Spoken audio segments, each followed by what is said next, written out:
ચૂંટણી પહેલા રાજકીય ગરમાવો. ઢોરી ગામે કોંગ્રેસના નેતા બીજેપીમાં જોડાયા. સ્થાનિક સ્વરાજની ચૂંટણીના હવે થોડા દિવસો બાકી રહ્યા છે ત્યારે રાજકીય પલટાનો માહોલ તેજ બન્યો છે. ભુજ તાલુકાના ઢોરી ગામે આજે ભાજપના કાર્યાલયના ઉદ્ઘાટન પ્રસંગે મહત્વપૂર્ણ રાજકીય ઘટના સામે આવી છે. આ કાર્યક્રમમાં ભાજપના જિલ્લા પ્રમુખ દેવજીભાઈ વરચંદ, ભુજના ધારાસભ્ય કેશુભાઈ પટેલ, ભાજપ ભુજ તાલુકા પ્રમુખ અશોકભાઈ આહિર અને સતીશભાઈ આહિર સહિત મોટી સંખ્યામાં કાર્યકરો અને લોકો ઉપસ્થિત રહ્યા હતા. આ પ્રસંગે કોંગ્રેસના જૂના નેતા ગોપાલભાઈ આહિર પોતાના આશરે 25 જેટલા ટેકેદારો સાથે ભાજપમાં જોડાયા હતા. જિલ્લા પ્રમુખ અને ધારાસભ્યની હાજરીમાં તેમને ભાજપનો ખેસ પહેરાવી સ્વાગત કરવામાં આવ્યું હતું.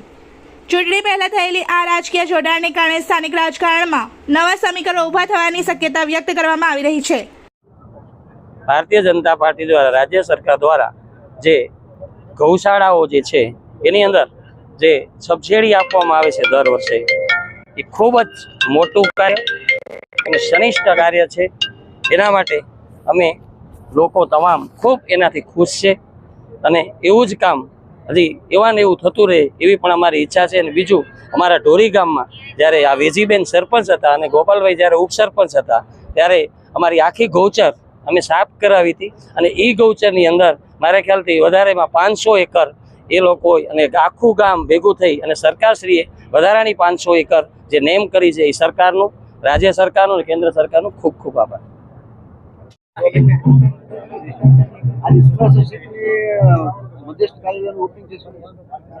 આજે સુબ્રાસર જિલ્લા પંચાયતના મધ્યસ્થ કાર્યાલયનું ઉદ્ઘાટન ઢોરી મુકામે સૌ કાર્યકર્તાઓની હાજરીમાં ઉત્સાહ સાથે અત્રે ઢોરી મુકામે કરવામાં આવ્યું છે.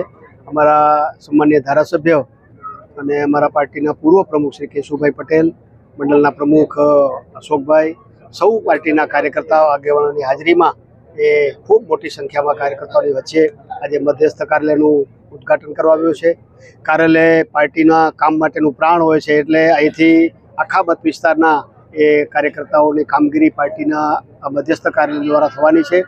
આજે જ્યારે વૈશ્વિક નેતા નરેન્દ્રભાઈના નેતૃત્વમાં ભારતીય જનતા પાર્ટી વિશ્વની સૌથી મોટી પાર્ટી બની છે, ત્યારે આ ચૂંટણી એ વિકાસના નામે લોકોને જે કંઈ આ પ્રકારમાં જે અમારા પદાધિકારીઓ છે એની જાગૃતતાને કારણે અને જે પાણીના પ્રશ્નો, બાકી નાના મોટા બીજા પ્રશ્નો, એ સરહદ ડેરી દ્વારા, ડેરી ઉદ્યોગ દ્વારા જે વિકાસના કામો થયા છે એની માહિતીના આધારે, વિકાસના આધારે એ ભારતીય જનતા પાર્ટીના કાર્યકર્તાઓએ સૌ લોકોને અપીલ કરી અને મોટી સંખ્યામાં લોકો ભાઈઓ બહેનો હાથે હાજર રહ્યા. इस वीडियो को लाइक करें, हमारे चैनल को सब्सक्राइब कर बेल आइकन जरूर प्रेस करें हमारी न्यू वीडियो सबसे पहले देखने के लिए.